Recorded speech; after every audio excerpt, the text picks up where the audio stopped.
फूलमती, हे भगवान, हमार बुढ़िया एकदम परी लागतिया। हे भगवान, हरदम एकरा के ऐसा ही बनौले रखी है। फूलमती डार्लिंग, का आज फिर मूड दीवाना हो रहा है। ये उम्र में इतना दीवाना भइल ठीक नहीं खे।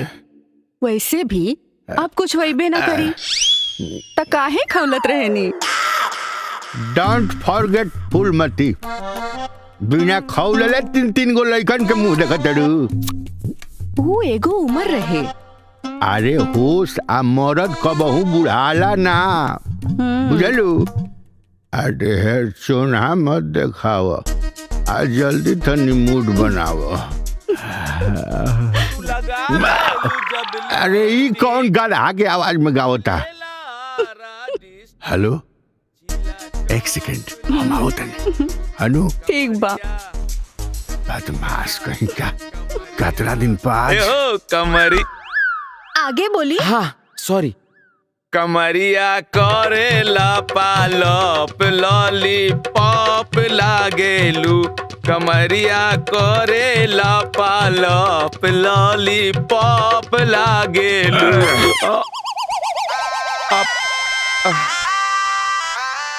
का भइल बाबूजी? का होता ई गधा लेखा गाला फाड़ के का करते रहते? उ छोड़ी ना, रउआ कोनो काम रहे का? काम रहे,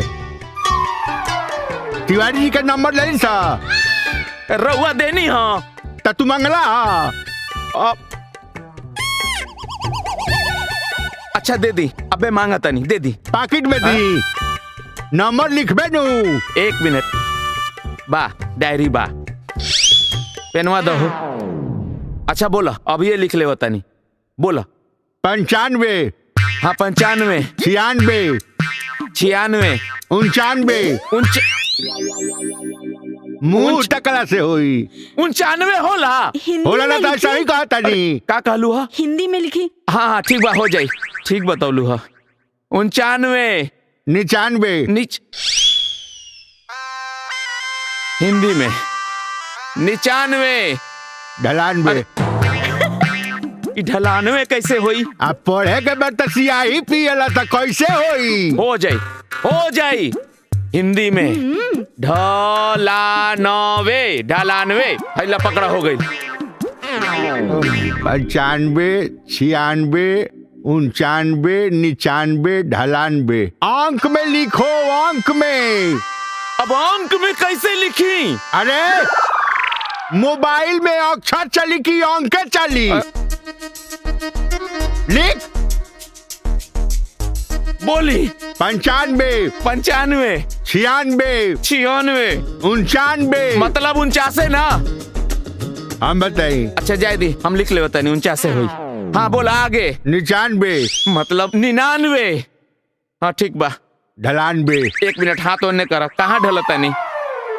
हो जाई। ढलानवे मने 2 शून्य हुई हो। हाँ हाँ लो। 95, 96, 99, 99, 99। बाबूजी कहाँ करतनी, कहाँ ढलतनी? हो गई लाइन, छोड़ जाए। ठीक लिख ले बड़े। हाँ हाँ जाए। ठीक नु? हाँ ठीक बा जाए। अपना कारनामा से बाज आ जो जी। ई वार्निंग है। ठीक बा जाए। मोन तो मिर्गी आओ तका थोड़ा ना। सीधा खड़ा रहो। हाँ सीधा हो। हाँ। मारब लपर से बेल्डिंग फेंके लगवा, औकात में रह। जी। कहीं का तारा मुंह गोबर कर देला। सुन, ये गाना वाना कैंसिल, चल जल्दी। अब बिस्तर लगानवे, अब बत्ती बुझानवे और दोनों चल के सुतानवे।